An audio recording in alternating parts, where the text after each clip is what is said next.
यानी नवरात्रि के प्रथम दिवस 22 सितंबर को सूर्योदय के साथ ही नेक्स्ट जनरेशन जीएसटी रिफॉर्म्स लागू हो जाएंगे।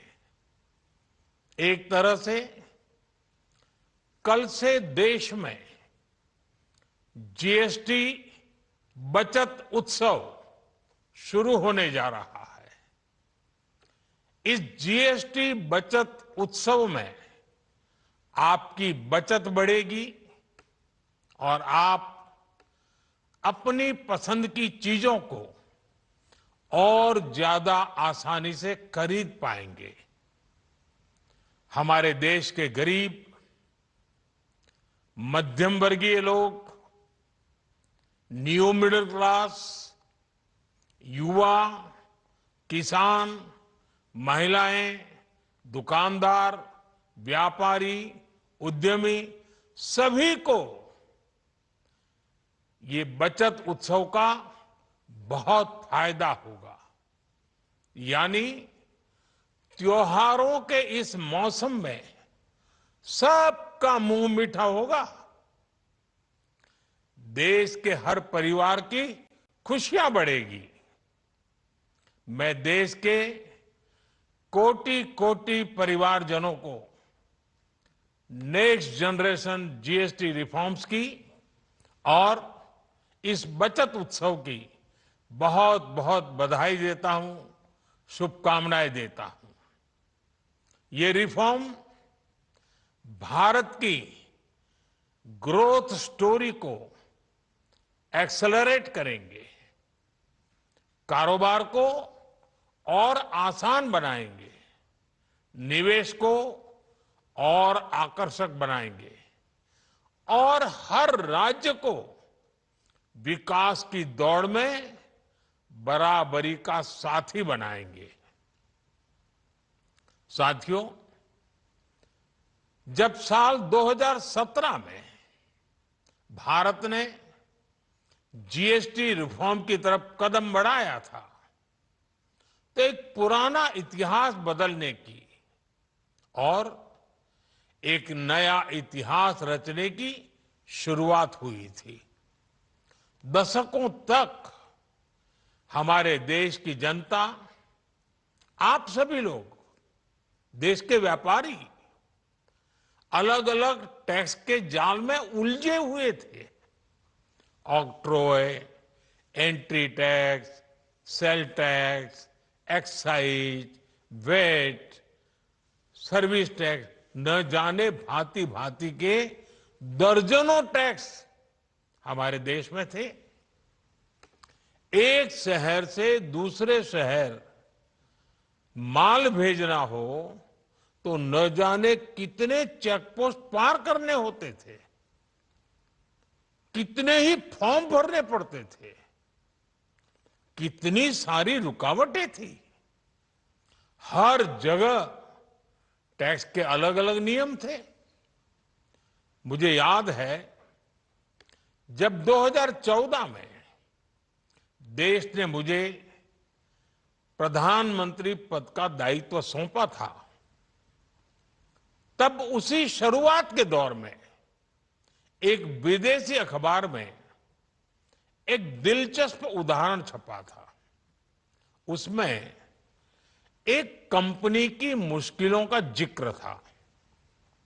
उस कंपनी ने कहा था कि अगर उसे बेंगलुरु से 570 किलोमीटर दूर हैदराबाद अपना सामान भेजना हो तो वो इतना कठिन था कि उन्होंने सोचा और उन्होंने कहा कि वो पसंद करती थी कंपनी कि पहले अपना सामान बेंगलुरु से यूरोप भेजे और फिर वही सामान यूरोप से हैदराबाद भेजे। साथियों, टैक्स और टोल के जंजाल की वजह से ये तब के हालात थे और मैं आपको सिर्फ एक पुराना उदाहरण याद दिला रहा हूं। तब ऐसी लाखों कंपनियों को, लाखों करोड़ों देशवासियों को अलग अलग तरह के टैक्स के जाल की वजह से हर रोज परेशानी होती थी। सामान को एक शहर से दूसरे शहर पहुंचने के बीच जो खर्च बढ़ता था, वो भी गरीब को उठाना पड़ता था। आप जैसे ग्राहकों से वसूला जाता था।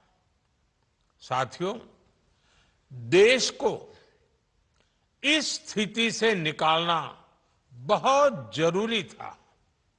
इसलिए जब आपने हमें 2014 में अवसर दिया, तो हमने जनहित में, देशहित में जीएसटी को अपनी प्राथमिकता बनाया।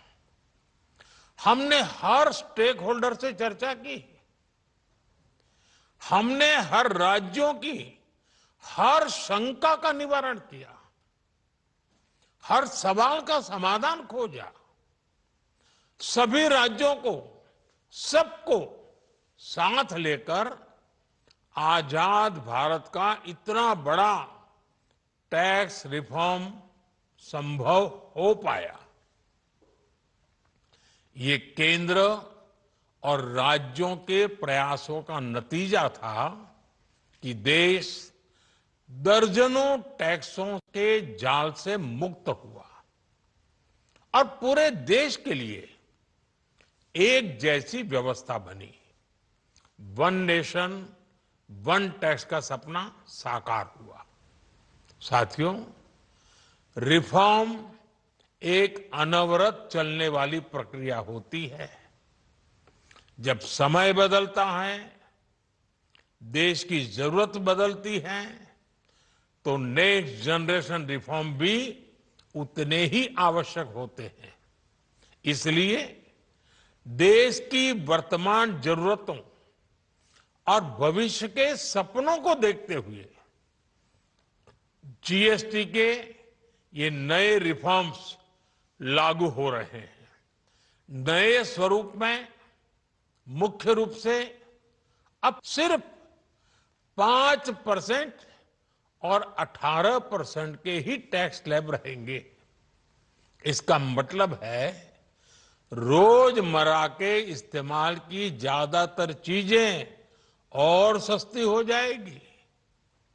खाने पीने का सामान, दवाइयां, साबुन, ब्रश, पेस्ट, स्वास्थ्य और जीवन बीमा, ऐसे अनेकों सामान, अनेकों सेवाएं या तो टैक्स फ्री होगी या फिर केवल 5% टैक्स देना होगा।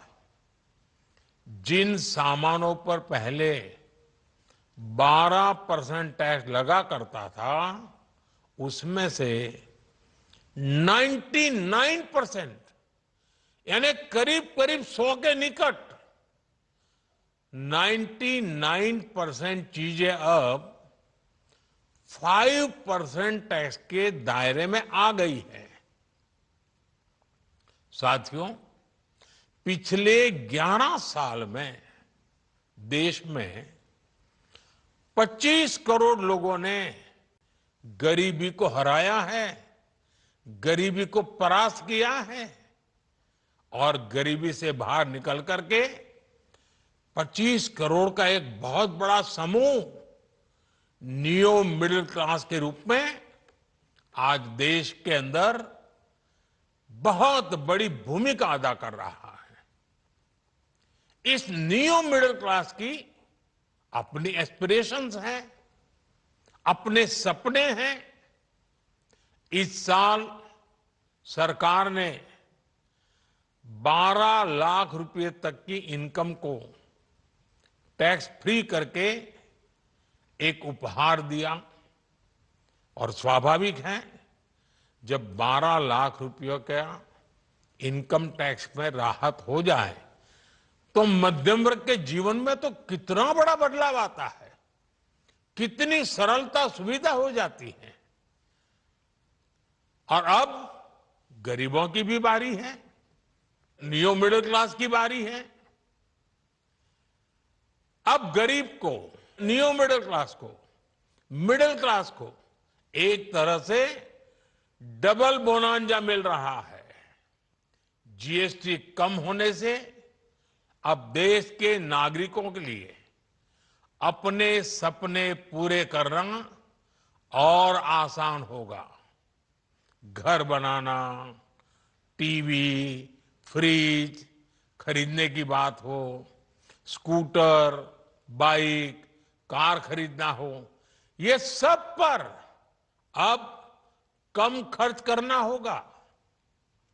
आपके लिए घूमना फिरना भी सस्ता हो जाएगा, क्योंकि ज्यादातर होटल्स के कमरों पर भी जीएसटी कम कर दिया गया है।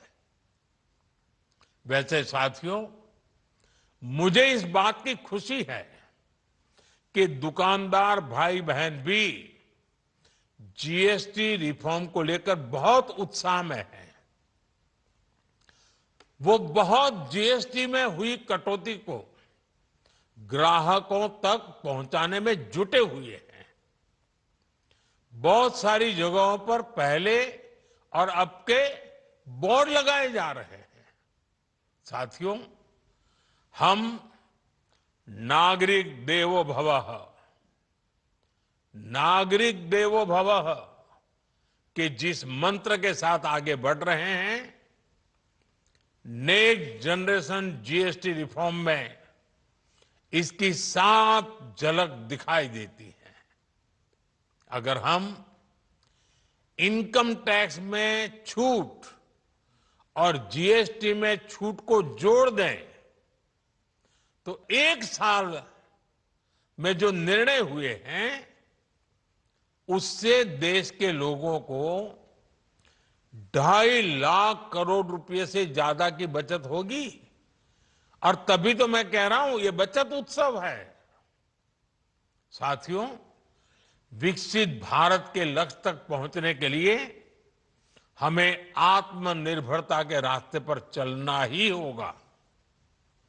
और भारत को आत्मनिर्भर बनाने का बहुत बड़ा दायित्व हमारे एमएसएमईज, यानी हमारे लघु, मध्यम और कुटीर उद्योगों पर भी है,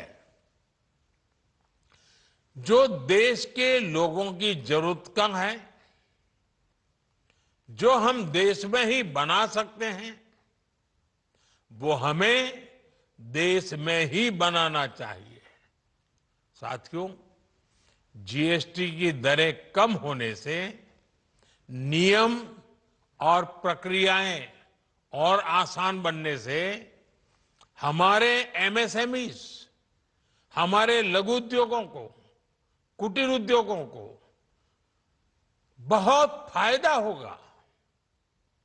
उनकी बिक्री बढ़ेगी और टैक्स भी कम देना पड़ेगा, यानी उनको भी डबल फायदा होगा। इसलिए आज मेरी एमएसएमई से लघु उद्योग हो, सूक्ष्म उद्योग हो, कुटीर उद्योग हो, आप सबसे बहुत अपेक्षाएं हैं। आपको भी पता है, जब भारत समृद्धि के शिखर पर था, तब भारत की अर्थव्यवस्था का मुख्य आधार हमारे एमएसएमईज थे, हमारे लघु और कुटीर उद्योग थे। भारत की मैन्युफैक्चरिंग, भारत में बने सामानों की क्वालिटी बेहतर होती थी।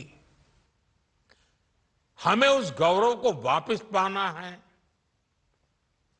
हमारे लघु उद्योग जो बनाए, वो दुनिया में हर कसौटी पर बेस्ट हो, उत्तम से उत्तम हो।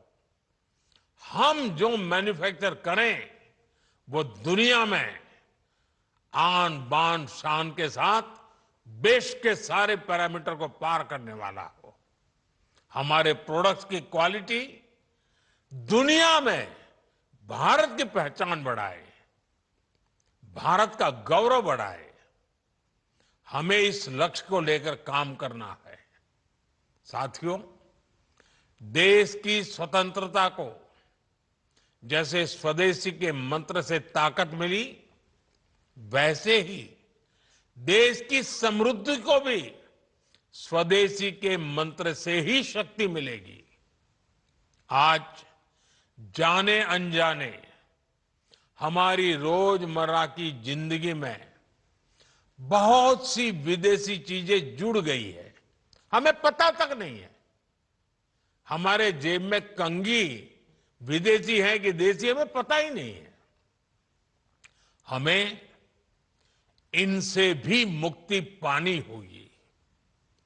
हम वो सामान खरीदें जो मेड इन इंडिया हो, जिसमें हमारे देश के नौजवानों की मेहनत लगी हो, हमारे देश के बेटे बेटियों का पसीना हो। हमें हर घर को स्वदेशी का प्रतीक बनाना है, हर दुकान को स्वदेशी से सजाना है। गर्व से कहो ये स्वदेशी है, गर्व से कहो मैं स्वदेशी खरीदता हूं, मैं स्वदेशी सामान की बिक्री भी करता हूं। ये हर भारतीय का मिजाज बनना चाहिए। जब ये होगा तो भारत तेजी से विकसित होगा। मेरा आज सभी राज्य सरकारों से भी आग्रह है, आत्मनिर्भर भारत के इस अभियान के साथ, स्वदेशी के इस अभियान के साथ अपने राज्यों में मैन्युफैक्चरिंग को गति दे, पूरी ऊर्जा से, पूरे उत्साह से जुड़े, निवेश के लिए माहौल बढ़ाएं। जब केंद्र और राज्य मिलकर आगे बढ़ेंगे तो आत्मनिर्भर भारत का सपना पूरा होगा। भारत का हर राज्य विकसित होगा, भारत विकसित होगा। इसी भावना के साथ मैं फिर एक बार इस बचत उत्सव की अनेक अनेक शुभकामनाएं देते हुए अपनी बात समाप्त करता हूं। एक बार फिर आप सबको नवरात्रि की, जीएसटी बचत उत्सव की बहुत बहुत शुभकामनाएं। बहुत बहुत धन्यवाद। प्रधानमंत्री नरेंद्र मोदी का राष्ट्र के नाम संबोधन आप सुन रहे थे। तकरीबन 19 मिनट के इस संबोधन में तमाम बड़ी बातें प्रधानमंत्री की ओर से कही गई हैं। नवरात्र के पहले दिन देश बहुत बड़ा कदम उठा रहा है। कल सूर्योदय के साथ ही नेक्स्ट जनरेशन जीएसटी रिफॉर्म लागू हो जाएगा। कल से देश में जीएसटी बचत उत्सव की शुरुआत हो जाएगी। विकास की दौड़ में राज्यों की भागीदारी भी बढ़ेगी। उत्सव के मौसम में सबका मुंह मीठा होगा। प्रधानमंत्री नरेंद्र मोदी ने आगे बढ़ते हुए कहा कि जीएसटी सुधार से सभी वर्गों को फायदा होगा, चाहे आम आदमी हो, व्यापारी हो। पहले लोग अलग अलग टैक्स के जाल में उलझे रहते थे, लेकिन हमने वन नेशन वन टैक्स की योजना की शुरुआत की। जीएसटी में सुधार से इतिहास रचने की दिशा में हिंदुस्तान आगे बढ़ा। देश को टैक्स के जाल से हमने निकाला है। जनहित और देशहित में जीएसटी को प्राथमिकता बनाया है। केंद्र और राज्यों के प्रयासों का यह नतीजा ही रहा। कितनी सफलतापूर्वक हम आगे बढ़े। हमने हर राज्यों की शंकाओं को दूर करने का भी काम किया। अब पूरे देश के लिए एक समान टैक्स की व्यवस्था की गई है। जीएसटी के नए स्वरूप में 5% और 18% टैक्स स्लैब ही रहेंगे। जीएसटी सुधार से रोजमर्रा की चीजें और सस्ती हो गई हैं। 99% चीजें 5% टैक्स के दायरे में आ गई हैं। 12 लाख तक इनकम पर टैक्स में राहत का ऐलान किया गया। टैक्स में बदलाव से मध्यम वर्ग को फायदा होगा, यह भी कहा प्रधानमंत्री नरेंद्र मोदी ने। जीएसटी कम होने से देश के नागरिकों के सपने पूरे होंगे। और आगे बढ़ते हुए केंद्र सरकार ने मध्यम वर्ग को दिया है उपहार। गर्व से कहो ये स्वदेशी है, मैं स्वदेशी खरीदता हूं। इसका भी जिक्र प्रधानमंत्री नरेंद्र मोदी की ओर से किया गया। स्कूटर, कार और बाइक सब कुछ सस्ता हुआ है। नागरिक देवो भवः के मंत्र के साथ हम आगे बढ़े हैं। प्रधानमंत्री नरेंद्र मोदी ने इस बात पर काफी ज्यादा जोर दिया है। कल से देश में बचत उत्सव की शुरुआत हो रही है। टैक्स स्लैब में बदलाव से 2.5 लाख करोड़ की बचत होगी। लघु, मध्यम और कुटीर उद्योग को इसका बड़ा फायदा मिलेगा। भारत में बने सामान को उत्तम बनाना है और स्वदेशी अपनाने की अपील भी उनकी ओर से कही गई। दुनिया में भारत की पहचान बढ़ाना है। स्वदेशी के मंत्र से हमें ताकत मिलेगी, देश को ताकत मिलेगी। विदेश के सामान से मुक्ति चाहिए और बाकायदा इसके लिए कंघी का भी उदाहरण देते हुए प्रधानमंत्री ने अपनी बात को आगे बढ़ाया। हर घर स्वदेशी का प्रतीक बने। गर्व से कहो मैं स्वदेशी सामान खरीदता हूं, गर्व से कहो मैं स्वदेशी सामान बेचता हूं। ये बड़ी बातें प्रधानमंत्री नरेंद्र मोदी की ओर से कही गई हैं कि देश तभी विकसित होगा जब स्वदेशी सामानों की बिक्री में तेजी आएगी। स्वदेशी अभियान से देश को जुड़ना चाहिए। निवेश के लिए देश में माहौल बनाएं, प्रधानमंत्री ने ये कहा। और भी तमाम बड़ी बातें कही हैं जो हम आपको टीवी स्क्रीन पर लगातार दिखा रहे हैं। इसी पर चर्चा करने के लिए खास मेहमान हमारे साथ जुड़ चुके हैं। उनका परिचय कराते हुए चर्चा में आगे बढ़ेंगे। प्रधानमंत्री नरेंद्र मोदी का ये ऐलान, ये बचत उत्सव देश को कितना बड़ा फायदा देने जा रहा है। शिवम त्यागी जी, राष्ट्रीय प्रवक्ता भारतीय जनता पार्टी के स्टूडियो में हमारे साथ आ चुके हैं। नवल शर्मा जी, प्रवक्ता जेडीयू के, आपको टीवी स्क्रीन पर दिखाई दे रहे हैं। जयंत जिज्ञासु जी, आप प्रवक्ता हैं आरजेडी के, हमारे साथ जुड़ चुके हैं थोड़ी देर में। अभय दुबे जी, प्रवक्ता कांग्रेस पार्टी के भी जुड़ेंगे और भी मेहमान जुड़ते हुए चले जाएंगे। सबसे पहले शिवम त्यागी जी, आपसे ही शुरुआत करते हुए, गर्व से कहो हम स्वदेशी हैं, ये स्वदेशी है, इसका मंत्र आज प्रधानमंत्री ने दिया है। आप लोग भी यही उम्मीद कर रहे थे। कैसे आप अपने शब्दों में समझाएंगे कि इसके जरिए प्रधानमंत्री ने जो बातें कही हैं, देश में बहुत बड़ी रिफॉर्म की शुरुआत हो रही है और इसके जरिए क्रांति आएगी, आम आदमी को राहत मिलेगी। शिवम त्यागी जी। चित्रा जी, सबसे पहले एक चीज कहना चाहता हूं कि आदरणीय प्रधानमंत्री जी ने कहा कि नागरिक देवो भव, बिल्कुल उसी तरीके से, उसी तर्ज पर आगे जाते हुए जिस तरीके से इस देश में एक जमाना हुआ करता था जब मैं खुद नौकरी करता था तो अप्रॉक्सीमेटली 2.5 लाख रुपए से टैक्स लगना शुरू हो जाता था। आज 12.5 लाख रुपए तक अगर आपकी जो इनकम है वो टैक्स फ्री है, तो जाहिर है ये नेक्स्ट लेवल रिफॉर्म है। और जीएसटी रिफॉर्म्स की अगर हम खास तौर पर बात करें तो इस देश में हेल्थ इंश्योरेंस से लेकर महंगी दवाइयों से लेकर और तो और इतने सारे प्रोडक्ट्स थे जिन पर 5-5, 6-6, 10-10% पेंसिल शार्पनर, इनफैक्ट ये जो पेपर आप पलट रही हैं इस पर भी 12.5% टैक्स लगता था एक जमाने में 2014 से पहले। तो ये हालत से लेकर आज हम इन चीजों को जीरो टैक्स स्लैब में लेकर आए हैं और ये इस देश के लिए अपने आप में कितनी बड़ी राहत है, इतनी बड़ी चीज है जिसको एक जमाने में गब्बर सिंह टैक्स कहा जाता था कांग्रेस के नेताओं द्वारा, राहुल गांधी द्वारा। हाँ, जब इसको हटाया गया उसके बाद उन्होंने श्रेय लिया। हाँ, लेकिन तब तक वो कहते रहे राहुल गांधी गब्बर सिंह टैक्स। वही वो गब्बर सिंह टैक्स कहते थे और इस तरह की बातें कहते थे और उनकी एक वीडियो भी वायरल है जिसमें वो कहते पाए गए हैं कि 18% टैक्स एक स्लैब होना चाहिए। मतलब इस देश में जो 0% से 0 से 5% तक 99% चीजें हैं उन चीजों को भी वो चाहते थे कि 18% स्लैब। एक ही चीज कहना चाहूंगा, इस देश में पिछले 75 सालों में विजनरी लीडरशिप क्या होती है आदरणीय प्रधानमंत्री जी ने दिखाया है। और बड़ी कंपनीज हो, छोटी कंपनीज हो और कोई भी प्रोडक्ट हो, किसी भी स्तर पर हो, उसको कैसे मैनेज किया जा सकता है और कैसे उसके साथ टैक्स कलेक्शंस भी बेहतर की जा सकती हैं और व्यक्तियों को ये सर्विस टैक्स, इसके अलावा सेस और तमाम तरह की चीजों से मुक्ति कैसे दिलाई जा सकती है, ये देखने वाला। अब आम आदमी के जहन में ये सवाल है कि भाई हमको क्या फायदा होगा। प्रधानमंत्री ने 19 मिनट का ये जो लंबा चौड़ा संबोधन दिया है उसके जरिए क्या राहत उनको मिल रही है, तो हम आपको दिखा रहे हैं 28 से 18% और 12 से 5% ये जो टैक्स स्लैब में बदलाव हुए हैं उससे आपकी जेब में कितनी बचत होने जा रही है। जयंत जिज्ञासु जी, आरजेडी के प्रवक्ता हैं, सीधे आपके पास आते हुए जयंत जिज्ञासु जी, जीएसटी बचत से अब बचत उत्सव की शुरुआत हो गई है। प्रधानमंत्री नरेंद्र मोदी की ओर से ये बातें कही गई हैं। जयंत जिज्ञासु जी, एक बहुत बड़ा कदम जो भारत सरकार ने उठाया है। देखिए, जिस गृहस्थी सर्वनाश टैक्स को लेकर आलोचनाएं इस देश में होती रही पिछले 7-8 वर्षों से, तो उस विपक्ष का मखौल उड़ाया जाता था और हम लोगों की लड़ाई शुरू से रही है कि 100 से कम न 1000 से ज्यादा समाजवाद का यही तकाजा कि इस देश में लोगों की जो आय है उसमें गरीब और अमीर के बीच 10 गुणे से ज्यादा का फर्क नहीं होना चाहिए। जब तक हम मजदूरों, किसानों, बुनकरों, महिलाओं की क्रय शक्ति नहीं बढ़ाएंगे तो हम इस देश की अर्थव्यवस्था को भी ठीक नहीं कर सकेंगे। तर्क यही दिया जाता रहा कि हमने बड़े पैमाने पर जीएसटी के जरिए टैक्स कलेक्शन किया। उसका क्या आपने सदुपयोग किया?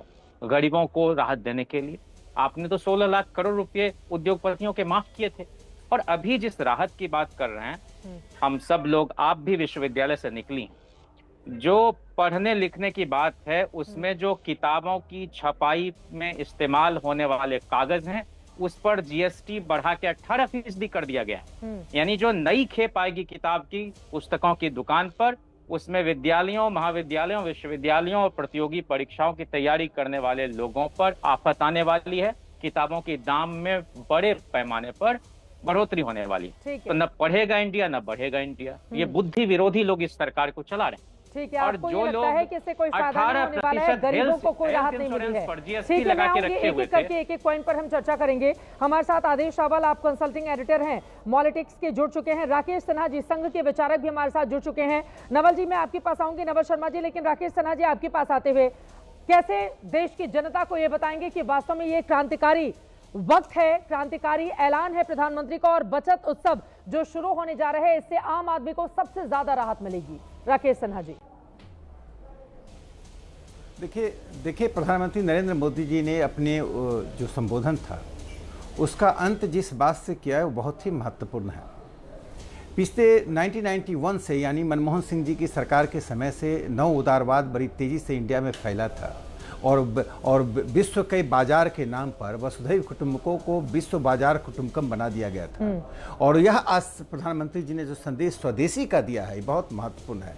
भारत एक जिस विकास की रास्ते पर बढ़ रहा है, जिनको नहीं दिखाई पड़ता है उनके लिए मैं कुछ नहीं कर सकता हूँ। उजाले में भी जो अंधेरा देखते हैं उनका तो कोई रास्ता नहीं है, लेकिन भारत विकास के जिस रास्ते पर इंफ्रास्ट्रक्चर हो, मेक इन इंडिया हो, नौजवानों की जो एक एंटरप्रेन्योरशिप की जो भावना बढ़ रही है, जो देश में क्लाइमेट बदला है, व्यवसाय को जो उपेक्षित समझा जाता था, पढ़े लिखे लोग व्यवसायी बनने से एक हिचकते थे और भागते थे, वह जो माहौल बदला है, तो स्वदेशी की जो अपील है, प्रधानमंत्री ने साफ तौर पे कहा दुनिया के उन देशों का बहस हम उसका इन्फ्लुएंस है, हम उनकी चीज़ों से बचें और अपनी चीज़ों का उपयोग करें। यह एक बड़ी क्रांतिकारी कदम है। आने वाले समय में आर्थिक राष्ट्रवाद इस देश की जो अर्थव्यवस्था है उसको सुदृढ़ करेगी। और मैं दूसरी बात बता दूं, प्रधानमंत्री जी की जो एक सख्त कदम है और जनता को जो राहत है, दुनिया में जो माहौल बनाया गया है कुछ देशों के द्वारा, उसमें वे देश जो भारत के खिलाफ हैं वो झुक रहे हैं, आप देख रहे हैं। दूसरा, जहां तक जीएसटी का सवाल है, मैं दो उदाहरण देना चाहता हूं। अमेरिका सामान्य उपभोक्ता कैसे लाभ पहले कुछ थोपा जाता है, बाद में वो बैक होता है, फिर कुछ थोपता है। मौजूदा वक्त में तो बहुत भरोसा ही नहीं किया जा सकता। लेकिन राकेश सिन्हा जी, चूंकि मैंने अमेरिका का नाम ले लिया, इसी वजह से जेन जी के हाल के दिनों में हमने बहुत चर्चा देखी। जेन जी अभी पिछले कई दिनों से एप्पल स्टोर के बाहर आईफोन खरीदने के लिए लाइन में लगा हुआ है। जब हम स्वदेशी अपनाने की बात करते हैं तो बहुत सारे ऐसे प्रोडक्ट हैं, आप कहां से लेकर आएंगे? और हिंदुस्तान के भीतर भी बहुत सारे ऐसे सामान, दिवाली का त्योहार आ रहा है, हम सब जानते हैं कि अगर स्वदेशी में हम जाएंगे खरीदने, उनके कॉस्ट बहुत महंगे होते हैं अगर दूसरे देशों से आने वाले सामानों की तुलना करें तो। आम आदमी कैसे खरीदेगा? राकेश सिन्हा जी, हम स्वदेशी अपनाने की बात तो कह लें, लेकिन वो सामान सस्ते भी तो होने चाहिए। देखिए, स्वदेशी की जो भावना है वो भावना किसी एक वर्ग के लिए नहीं, व्यवसाय के लिए, उत्पादकों के लिए, उसका जो डिस्ट्रीब्यूटर्स उनके लिए और उपभोक्ता के लिए। उपभोक्ता सबसे अंतिम श्रेणी में आता है और इसलिए मैं कहता हूं कि जो स्वदेशी की बात प्रधानमंत्री जी ने किया है, ये स्वदेशी सिर्फ एक कार्यक्रम नहीं है, एक आर्थिक राष्ट्रवाद का महत्वपूर्ण पक्ष है। जो दुनिया जिस रास्ते पर बढ़ रही है उसमें आर्थिक राष्ट्रवाद ही भारत के लिए एक संजीवनी की तरह है। और मैं कहता हूँ यही संजीवनी, अमेरिका हो या रसिया, उसे भारत की ताकत का एहसास होगा। जो दूसरी बात में जीएसटी के जो प्रधानमंत्री जी ने उत्सव की बात कही है, मैं दो उदाहरण देना चाहता हूं। मैं कंपनी का नाम नहीं लूंगा क्योंकि किसी खास कंपनी का नाम टीवी चैनल पर लेना उचित नहीं होगा। गाड़ियों के दाम में 1,29,000, जो छोटी गाड़ी 1,29,000 तक की कमी आ गई है। टेलीविजन में 2500 से लेकर 88,000 तक की कमी आई है। इतना ही नहीं, जो कंज्यूमर गुड्स हैं, जो आम लोग 50% लोग जो हैं, जो बॉटम पर हैं, सतह पर हैं, 30% लोग लोअर मिडिल ऊपर में हैं, इन 80% लोगों जिन चीज़ों पर निर्भर करते हैं उन सब में कमी आई है। एक बात जो निर्मला सीतारामन जी ने इंश्योर किया है देश को, जो बहुत महत्वपूर्ण है, 2019 में जो जीएसटी रिफॉर्म हुआ था उसका लाभ कंज्यूमर तक ठीक से नहीं पहुँच पाया था। वह एक उसमें जो डिस्ट्रीब्यूशन चेन था वह कहीं न कहीं उस पर कमी आई थी। उससे सीखते हुए भारत सरकार ने इंश्योर किया है, वो निर्देश के रूप में है, एक नैतिकता के रूप में भी। निर्देश और नैतिकता दोनों आधार पर सुनिश्चित किया है कि जो जीएसटी का कट हुआ है उसका लाभ सीधे कंज्यूमर तक पहुंचे। व्यापारी या उत्पादक उसका दाम बढ़ाकर उसका लाभ ना ले लें। मुझे लगता है कि भारत सरकार का यह जो प्रधानमंत्री जी की जो अपील है, आज जो नवरात्र के पहले दिन के को बधाई देते हुए और शुभकामना देते जो अपील है, वह अपील एक भावनात्मक अपील है और देश इस परिस्थिति को समझे। 1907 में जो स्वदेशी आंदोलन शुरू हुआ था, उसमें भले हम विदेशी चीज़ों को जलाए थे, अभी जलाना तो नहीं है, लेकिन प्रसन्न रूप से प्रधानमंत्री जी ने कह दिया है, चाहे कोई भी विकसित देश कितना भी हो, चाहे हमें लाभ जितना भी हो, अपने बनाए हुए चीजों पर निर्भर करें। देश को आगे बढ़ाने का काम सिर्फ सरकार का नहीं है, आम लोगों का भी है, विपक्ष का भी है, व्यापारी का भी है। बात है कि इस पर गर्व भी होना चाहिए जब स्वदेशी को लेकर, अपने राष्ट्र को लेकर, राष्ट्रवाद को लेकर हम आगे बढ़ते हैं। नवल शर्मा जी, अब आपके पास आते हुए फिर आदेश आपके पास आऊंगी। नवल शर्मा जी, अब तो बिहार में इलेक्शन भी है, तो आप लोग इसमें फायदा भी देख रहे हैं कि बिल्कुल सही समय चुना है प्रधानमंत्री नरेंद्र मोदी ने इस ऐलान के लिए। जी देखिए चित्रा जी, नवरात्रि के पहले दिन, नवरात्रि को शक्ति उपासना का महापर्व माना जाता है और नवरात्रि के पहले दिन इतने बड़े सुधार की घोषणा, यह इस बात का प्रतीक है कि भारत अब आर्थिक महाशक्ति बनने की दिशा में तेजी से अग्रसर हो रहा है। दूसरी बात है कि नवरात्रि के दिन इस तरह के सुधारों की शुरुआत कहीं न कहीं भारत की परंपराओं से जुड़ाव और व्यापक जन भावना की स्वीकृति का भी संकेतक है। अभी आरजेडी के प्रवक्ता बोल रहे थे कि मोदी जी ने लोगों की क्रय शक्ति बढ़ाने के लिए क्या किया। देखिए, अगर आप विपक्ष है तो रचनात्मक आलोचना होनी चाहिए। मैं बताता हूं कि मोदी जी ने लोगों की क्रय शक्ति को बढ़ाने के लिए क्या किया। भारत में जो डायरेक्ट बेनिफिट ट्रांसफर स्कीम चल रही है, एलपीजी सब्सिडी के जरिए, उज्ज्वला के जरिए, वो सारी सब्सिडी जो सीधे बैंक खातों में जा रही है, उससे लोगों की क्रय शक्ति नहीं बढ़ रही है। मुद्रास्फीति पर जो नियंत्रण किया मोदी सरकार ने, इन्फ्लेशन को जो कंट्रोल किया, उससे किसकी क्रय शक्ति बढ़ी भाई साहब। तीसरी बात यह कि वन नेशन वन टैक्स हुआ, जीएसटी से कास्केडिंग टैक्स से मुक्ति मिली। कास्केडिंग टैक्स मतलब टैक्स पर टैक्स, इससे किसकी क्रय शक्ति बढ़ी। एमएसएमई सेक्टर के विकास पर मोदी जी का ध्यान है, इससे किसकी क्रय शक्ति बढ़ेगी। और जितने फाइनेंशियल इंक्लूजन हो रहे हैं, वित्तीय समावेशन हो रहे हैं, उससे तो आम लोगों की क्रय शक्ति बढ़ रही है। तो चलिए, विपक्ष की आलोचना इस संदर्भ में उतना मायने नहीं रखती है, क्योंकि इनके पास कोई रचनात्मक एजेंडा नहीं है। महत्वपूर्ण यह है कि प्रधानमंत्री मोदी जी ने, बिहार चुनाव के ठीक पहले हुआ है, आपको फायदा दिख रहा है, नहीं दिख रहा है? देखिए, है कि अब चित्रा जी कि आर्थिक सुधार एक निरंतर चलने वाली प्रक्रिया है और इसका चुनाव से कोई सीधा संबंध नहीं होता है। महत्वपूर्ण यह है कि आज प्रधानमंत्री जी ने जो घोषणा की है, उससे भारत के निम्न वर्ग और मध्य वर्ग को कितना बड़ा फायदा होगा, कितना क्रांतिकारी फायदा होगा, यह सोचने वाली बात है। जो निम्न और मध्य वर्ग पिछली सरकारों में, कांग्रेस की सरकारों में सरकार के वित्तीय प्रयोगों के बोझ तले दबा रहता था, मोदी जी ने उसे विचरने के लिए एक स्वतंत्र आकाश दिया, एक खुला आकाश दिया।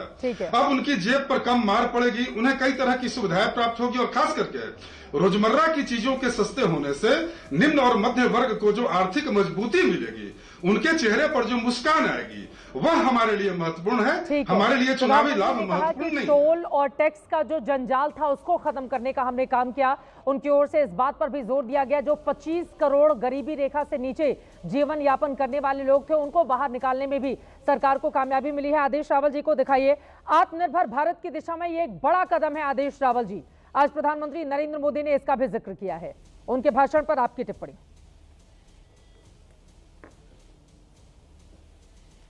देखिए, एक तो मुझे जब हमेशा पीएम आते हैं कि वो संबोधित करते हैं राष्ट्र को, तो उसमें सरप्राइजिंग एलिमेंट होता है। वो इस बार नहीं मिला, क्योंकि सबने पहले ही गैस कर लिया था कि जीएसटी की बात करेंगे, जीएसटी रिफॉर्म्स की बात करेंगे, 2 स्लैब की बात करेंगे। दूसरा, चित्रा जी, मैं ये कहना चाहता हूँ कि देखिए, जो पहला 2017 में जीएसटी की 5 स्लैब लेके आई थी, वो यही सरकार थी, और अब जो 2 स्लैब लेके आई है वही सरकार है। डाटा ये कहता है कि 2017 में पहले साल 11,000 करोड़ की कलेक्शन हुई थी, जो जनता से टैक्स के रूप में आया था जीएसटी में, और अब आखिर में लगभग 22,000 करोड़ का कलेक्शन था। बिल्कुल। तो मेरा इसमें डाटा का मतलब ये है बताने का कि थोड़ी सी देरी कर दी रिफॉर्म्स करने में, थोड़ा पहले करते तो अच्छा होता। फिर इसमें बात ये आती कि भाई 2020 और 21 में कोविड आ गया था, 17 से लेकर 20-21 तक, उसके बाद आते आते 25 आ गया, हम नहीं कर पाए। देखिए, जनता को जितनी राहत मिले, जब मिले, वो उसको उतनी अच्छी लगती है, चाहे छोटे उद्योग वाले लोग हों, चाहे बड़े व्यापारी हों, चाहे आम जनता हो। और रही बात की, आज जैसा आपने डाटा दिया प्रधानमंत्री जी ने कि 25 लाख लोगों को आपने गरीबी को हराया है, और उसके अलावा हम ये भी कह सकते हैं कि हमारे देश में 80 करोड़ लोग इतने गरीब हैं कि वो सरकारी राशन के ऊपर डिपेंडेंट हैं। दूसरा, राकेश जी बोल रहे थे कि कार्स को लेके, देखिए, कोई भी व्यक्ति, कोई आम व्यक्ति, आप या मैं, जब हम कार परचेज करते हैं तो हम GST, RTO, green tax, cess मिला के लगभग 35 से 40% हम टैक्स के रूप में दे रहे हैं। ठीक है, तो ये इस बात का इनको अंदाजा नहीं है कि कार कंपनियों के गोडाउन जो है वो भरे खड़े हुए हैं। इसीलिए जो 1200 सीसी तक का इंजन है, उससे नीचे की जो कारें हैं जो मध्यम वर्गीय लोग परचेज करते हैं, उनके ऊपर ज्यादा राहत दी गई है इंस्टेड ऑफ की जो बड़ी कार है। तो कुल मिला के मैं ये कह सकता हूं कि एक अच्छा कदम है, खासतौर पर 12 लाख तक के टैक्स फ्री जो टैक्स की जो राहत दी थी सरकार ने बजट में, उसके बाद जब जीएसटी रिफॉर्म कर दी, अब 2 स्लैब में लेके आए हैं। लेकिन दोनों टैक्स सरकार के थे, 17 का भी और आज ये भी, लेकिन थोड़ी देर कर दी व्यापारियों को, छोटे उद्योगों को। लेकिन मैं ये मानता हूं चित्रा की किसी भी प्रकार के टैक्स का, कर का सेलिब्रेशन नहीं होता, क्योंकि वो टैक्स जनता पर लगाया गया है। बिल्कुल, तो क्या सरकार इसको सेलिब्रेट कर रही है? शिवम, आप इसका जवाब दे दीजिए। अभय दुबे जी हमारे साथ, राष्ट्रीय प्रवक्ता कांग्रेस पार्टी के भी जुड़ चुके हैं। अभय जी, मैं फौरन आपके पास आ रही हूँ। शिवम जी, उनके सवालों पर जवाब आपका।